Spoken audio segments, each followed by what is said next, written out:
John 5. Afterward, Jesus returned to Jerusalem for one of the Jewish holy days.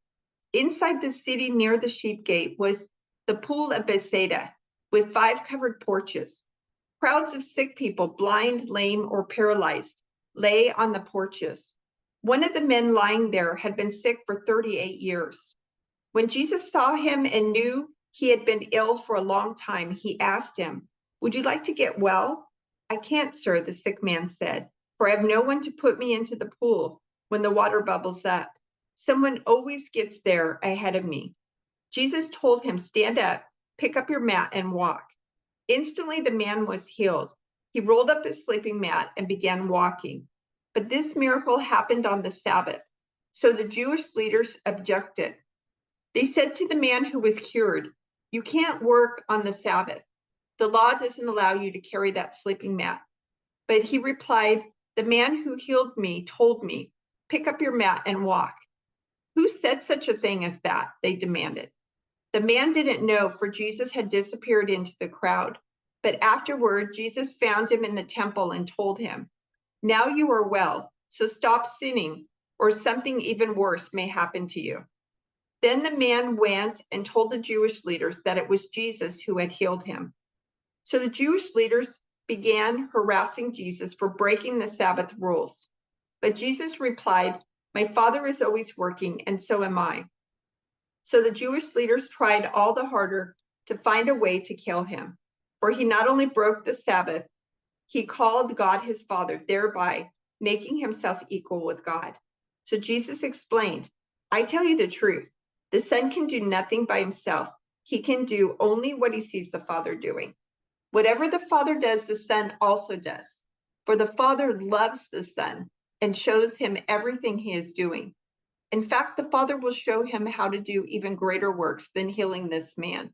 Then you will truly be astonished. For just as the Father gives life to those he raises from the dead, so the Son gives life to anyone he wants. In addition, the Father judges no one. Instead, he has given the Son absolute authority to judge, so that everyone will honor the Son just as they honor the Father.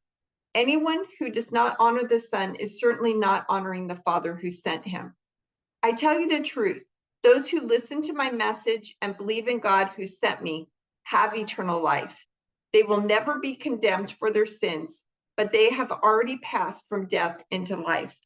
And I assure you that the time is coming, indeed it's here now, when the dead will hear my voice and the voice of the Son of God, and those who listen will live. The Father has life in himself, and he has granted that same life-giving power to his Son. And he has given him authority to judge everyone because he is the Son of Man. Don't be so surprised. Indeed, the time is coming when all the dead in their graves will hear the voice of God's Son, and they will rise again. Those who have done good will rise to experience eternal life, and those who have continued in evil will rise to experience judgment. I can do nothing on my own. I judge as God tells me. Therefore, my judgment is just because I carry out the will of the one who sent me, not my own will. If I were to testify on my own behalf, my testimony would not be valid, but someone else is also testifying about me, and I assure you that everything he says about me is true. In fact, you sent investigators to listen to John the Baptist, and his testimony about me was true. Of course, I have no need of human witnesses, but I say these things so that you might be saved. John was like a burning and shining lamp, and you were excited for a while about his message. But I have a greater witness than John, my teachings and my miracles.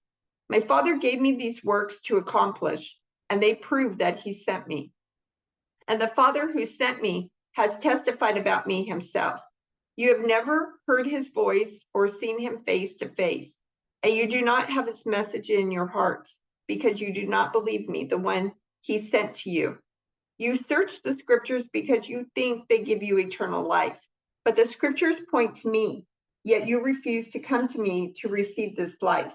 Your approval means nothing to me because I know you don't have God's love within you. For I have come to you in my Father's name, and you have rejected me. Yet if others come in their own name, you gladly welcome them. No wonder you can't believe, for you gladly honor each other, but you don't care about the honor that comes from the one who alone is God. Yet it isn't I who will accuse you before the Father. Moses will accuse you. Yes, Moses in whom you put your hopes. If you really believed Moses, you would believe me, because he wrote about me. But since you don't believe what he wrote, how will you believe what I say?